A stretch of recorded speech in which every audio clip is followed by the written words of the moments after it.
Hello everyone, welcome to CEC online lecture. The topic that we will be understanding is dimensions of globalization. Now we all know that globalization is a very significant process for not only for the world history but also for human civilization, issues for domestic policy making of several states.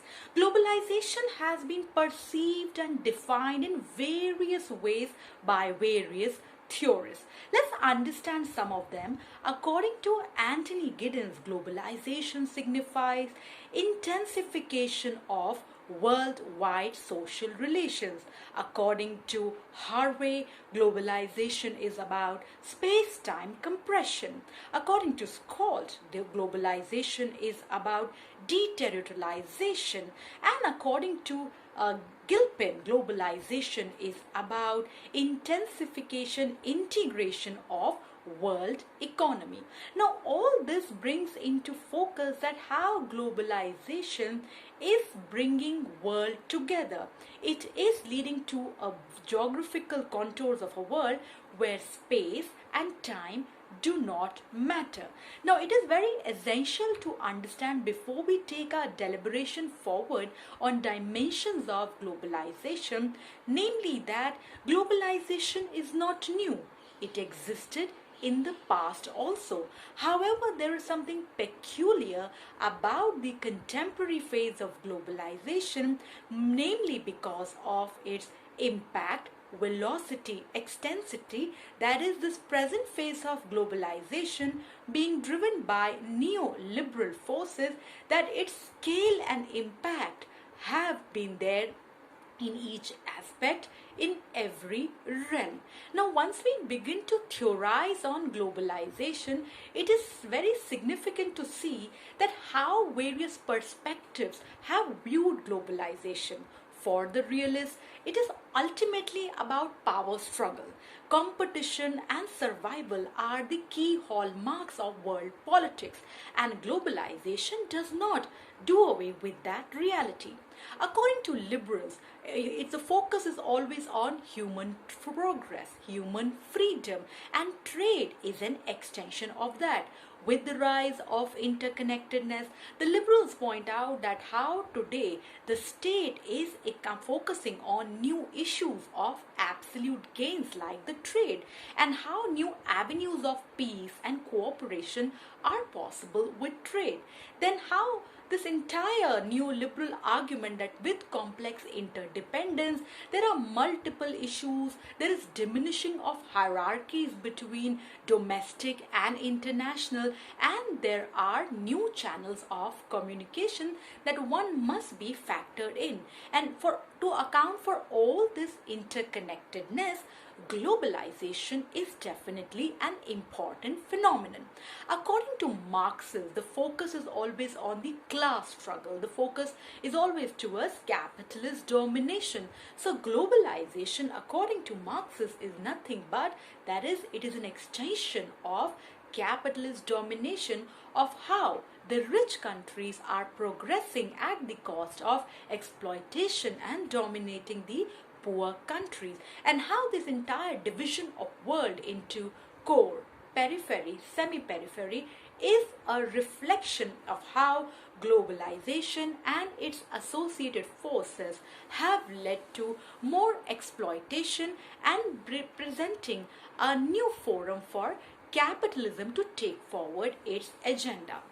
Now, as we understand globalization, as remarked, that globalization always existed, but nonetheless its scale has increased. So therefore the key causes of contemporary globalization, namely improvements in transport, communication, new innovations in technology, optic fibers, satellite communication, internet, World Wide Web, all of this paraphernalia presents to a world where we are linked not only in terms of the gains but also with respect to the risk and other aspects that come along. Now, this is what we need to take into account while understanding various dimensions of globalization, that like any political discourse, globalization too is a contested concept. It has its positives as well as its negative. Both pros and cons exist together as we understand the dimensions of globalization. Today, the state definitely coexists with non-state actors.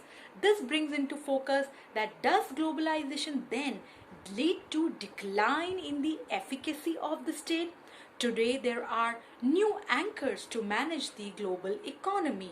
There are new frontiers in management of world economy. New actors like MNCs, TNCs, Bretton Woods institutions like the IMF and the World Bank, multilateral trade organization and agreement like the WTO.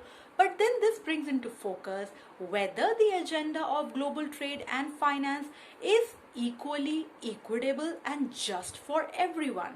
Similarly, technology is one of the driving forces of present day globalization. Then again, this brings into focus whether technological advances are equally available to all and the associated risk, namely changes in technology at every hour, whether these new challenges are being dealt sufficiently by nation states. Then as we look at how today our everyday lives, norms, cultures are impacted by global forces, this brings into focus an important debate, that is notion of diversity versus unity, the idea of homogeneity versus heterogeneity, or whether it is akin to a new kind of imperialism.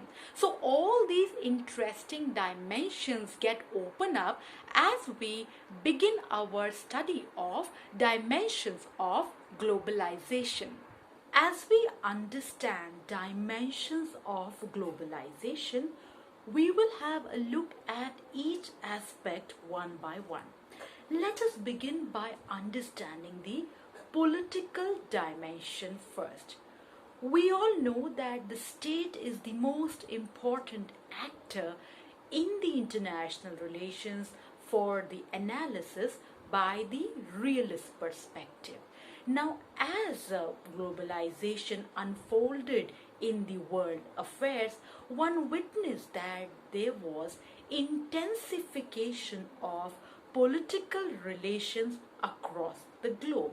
There was increase in mechanisms of intergovernmental cooperation on various issues ranging from military, health, ecology, environment, gender justice, amongst others. Therefore, one witnessed the idea of interrelation and integration that theorists of globalization often talk about in the form of intensification of state-to-state relations. Now, at the same time, with this intensification of worldwide global relations, there were new questions that were raised for the idea of state sovereignty and territoriality. Sovereignty implies absolute power in terms of decision making. Sovereignty can be seen in the sense of internal dimension, that the state is sovereign when it comes to making laws, and in the external dimension, that it is the state that is the voice of the nation when it comes to representing the nation in global affairs. Now, this was challenged, as one witnessed, with the rise of global phenomenon in trade, finance, markets, non-traditional security dimension threats. The idea of state sovereignty was challenged as it curtailed, it had an impact on the decision-making ability of the state. Though state boundaries remained the same, However, in terms of territory, question marks were raised as it there was the idea of intensification of relations across the globe, cutting across space and time barriers. So, therefore, there is a debate that one needs to understand while understanding the political dimension of the globalization on the state. On one aspect, it did lead to intensification of global relations. It did present the idea of borderless world, or it did nurture the idea what David Hill talks about, that is cosmopolitan democracy, new global governance norms, which definitely had an impact on domestic polity and the decision making. However, at the same time, one cannot ignore the state market debate in terms of impact on the ability of the state, new stakeholders coming forward in decision making, new inputs to be taken into account while making any policy or presenting any decision by the state. Now, when we try to understand globalization, the economic dimension is indeed a very heavy input. By heavy input, we mean that this often forms the crux or the basis for other dimensions. Now, in the economic dimensions, one witnessed the rise of new global economic institutions, to name a few: the IMF, the World Bank, World Trade Organization, transnational corporations, multinational cooperation, followed by how these new international economic organizations became a very viable non-state actor in terms of their impact on global relations.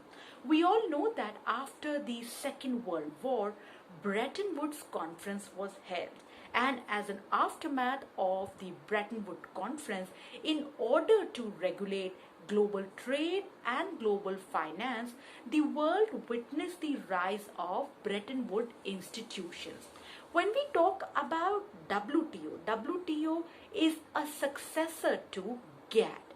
GATT were a round of trade negotiation compared to GATT, which was ad hoc and provisional and less effective in terms of implementing its decisions via various mechanisms.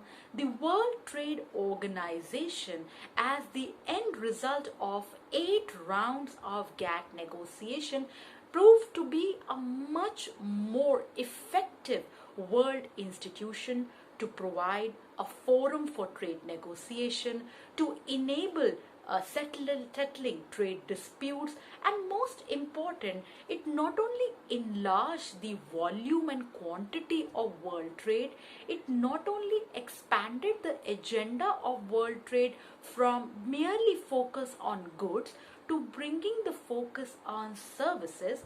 World Trade Organization proved to be more effective via ensuring that all its agreements find a say in the domestic law, wherein a country, once it ratifies WTO agreements, it is bound to make changes in its domestic law as well. Then when we look at the economic dimension of globalization, one cannot ignore the effective role played by international organizations like the IMF, International Monetary Fund, and the World Bank. Now, both of them are Bretton Woods institutions headquartered in Washington, United States of America, and they are playing an important role in management of global finance.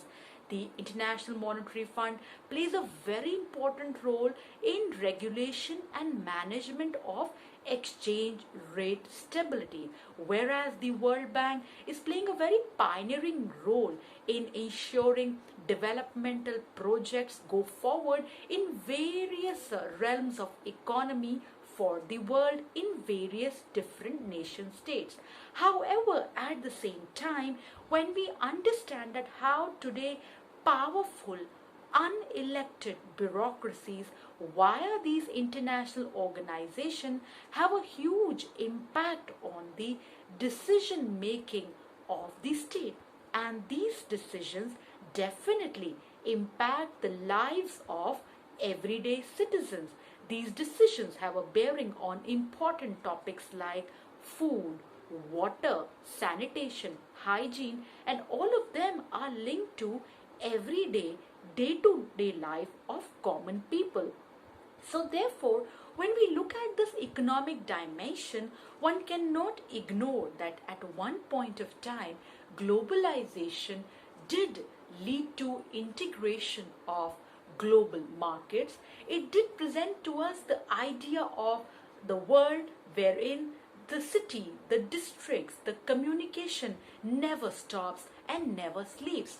But however, at the same time, one cannot ignore the aspect of democratic deficit in terms of decision making, in terms of impact of the working of these international organizations that have a transnational impact. Now, once we understand that how today goods, finance, they have a global reach. Today, globalization is seen as a phenomena that provides more goods and services to people. It is seen as an avenue of generating new jobs.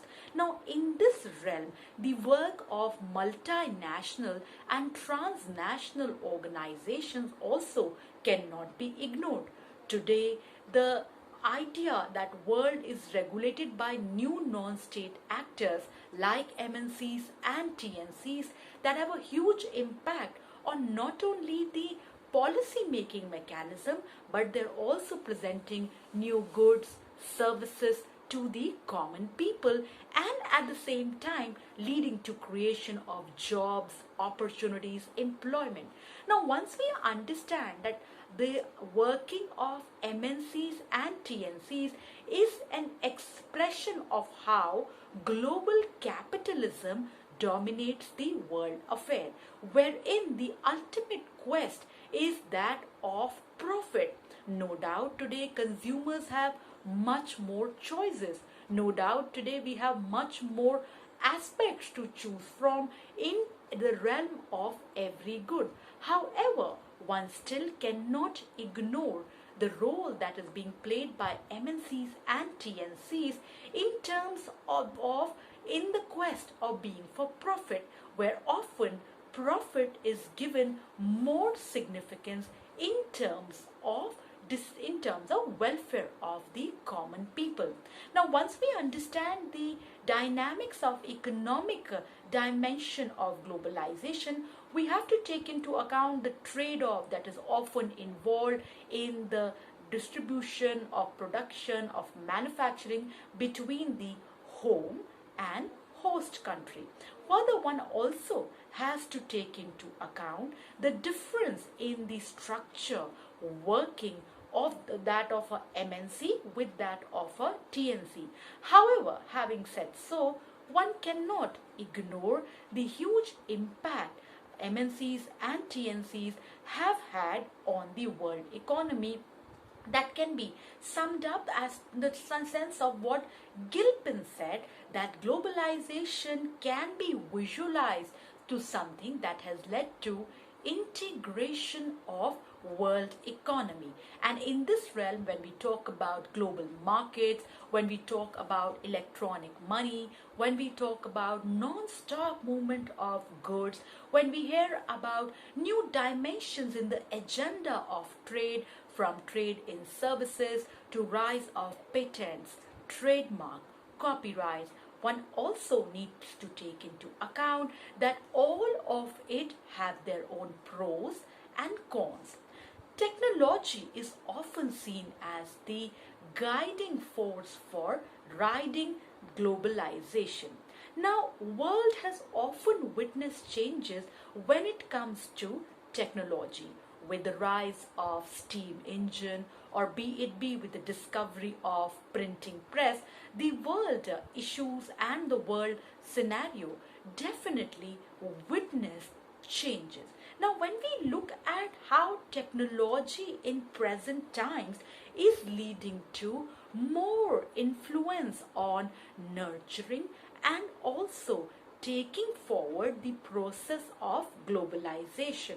Today, the world is dominated by a technological scenario wherein we have an app for every need, wherein our smartphones, our computers, our internet, World Wide Web, optic fibers, artificial intelligence, robotics, satellite communication, all of it dominates our existence, guide our lives. So therefore, in the technological realm, once we see about great innovations in the realm of transport, in the realm of open communication, in the realm of new innovations for information and technology, the world no doubt has been presented as an arena where there are no borders. Though territories remain intact, but people are connected and are communicating to each other much more than ever before. So therefore, this brings into question once again that whether the gains of technological revolution were they equal for all, because when we try to understand the idea of a world that is always on a fast speed of communication, information, that has been ushered by various developments and innovation in technology, one cannot at the same time ignore the issues that are there. Let's understand that at one point we are seeing that the world today is much more linked, but is this technology available to all? Are we doing enough to address the issue of digital divide? That is, areas where technology is available and areas where technology is not available. The idea of ease, there are often users that have access to technology, yet they are not at ease in terms of using the technology. And most important, the technology is now being seen as a new ground to capture for a better expression of national interest. We heard in news the transition of technology from 2G to 4G and now 5G, and how 5G and the moments and the quest to capture it is becoming new ground for warfare in the international arena. Technology no doubt has its own advantages and disadvantages.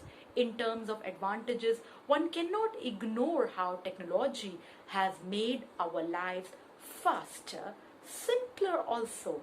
Today, there are many things that one can do at the doorstep. One can do via a better management of apps from their smartphone, via better management of computer systems. But at the same time, alongside digital divide, technology raises the issue of cyber security also.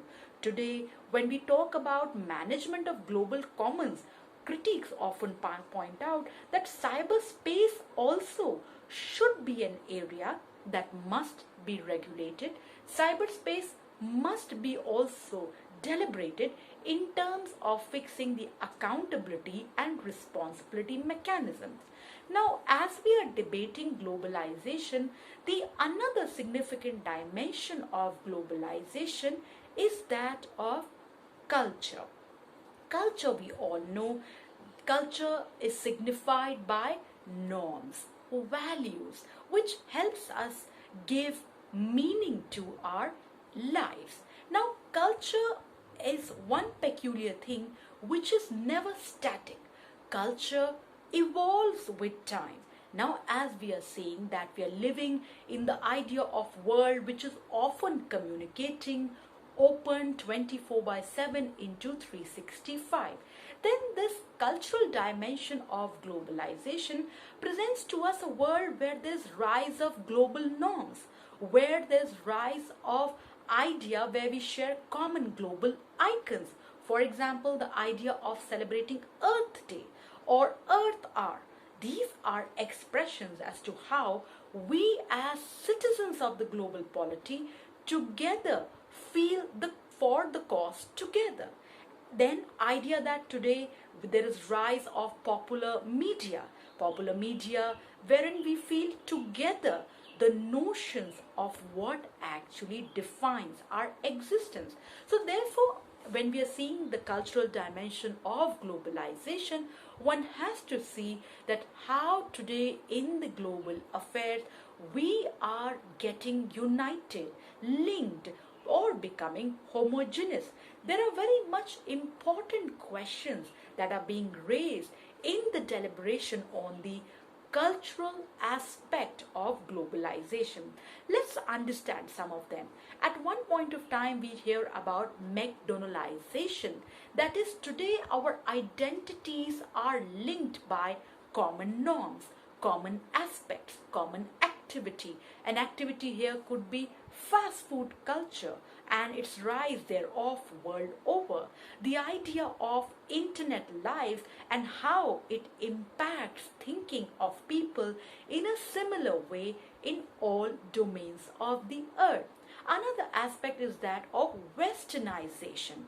Today, when we hear about rise of English as a universal standard language, or when we hear about prevalence of one kind of culture over local grassroots culture, this definitely shows to us or brings to our attention over the issues that one must take into account while understanding that whether cultural dimension of globalization or globalization via its cultural aspect has it led to making us more homogeneous, or has it paved way for an idea where one culture is privileged over the other.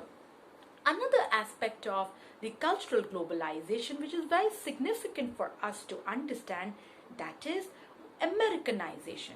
It is often said that ultimately globalization is all about prevalence of American values or dominance of American values world over. So therefore, as we are seeing that each dimension of globalization has its own advantages as well as its own disadvantages.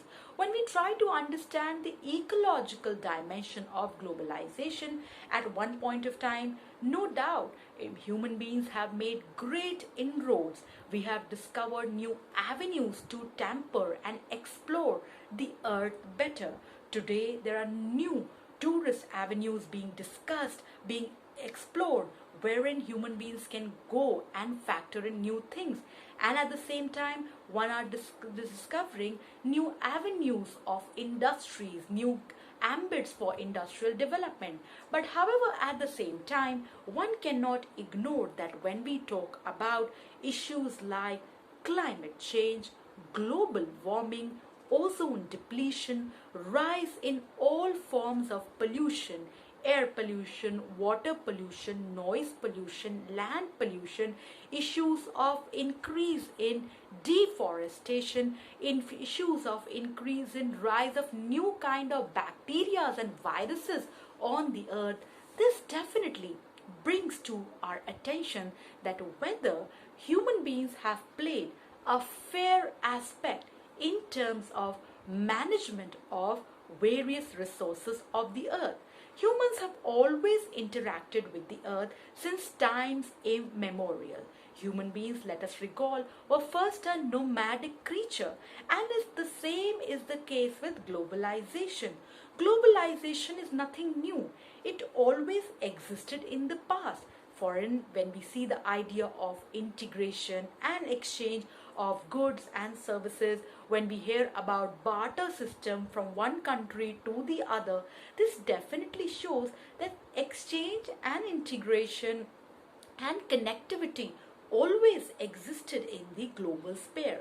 But however, one cannot ignore that today, because of excessive domination by human beings, today because of excessive exploitation of the limited earth's resources, today the earth is facing new security threats, in the sense that is, they are questioning the very existence of human civilization. What Mahatma Gandhi ji also said, that there is enough in the world for our need, but not for the greed.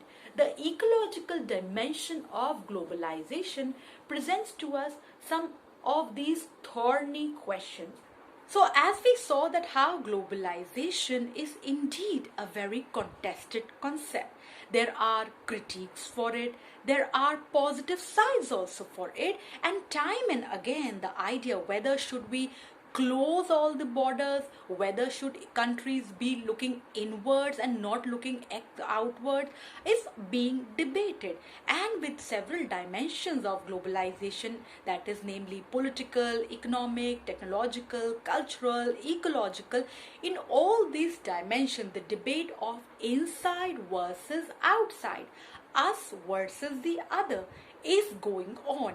And time and again, as we understand the dimensions of globalization in a deeper manner, it tells us that how significant advantages were there, but one cannot ignore the disadvantages also. And the journey of globalization, as Martin Wolf says, it is a journey towards an unidentified destination. So as time presents to us new challenges as well as opportunities, as every phase of human civilization and human history has new aspects to it, the same applies to globalization. So therefore the thinking, the deliberation on it must continue, and we must always learn from the mistakes, rectify them, and consolidate the past gains towards a more sustainable, better human future, which believes in the idea of progress and unity for all. So therefore, dear listener, this was our lecture today on dimensions of globalization. We hope you gained some significant insights from the lecture today. Thank you very much for being a part of the lecture Dimensions of Globalization.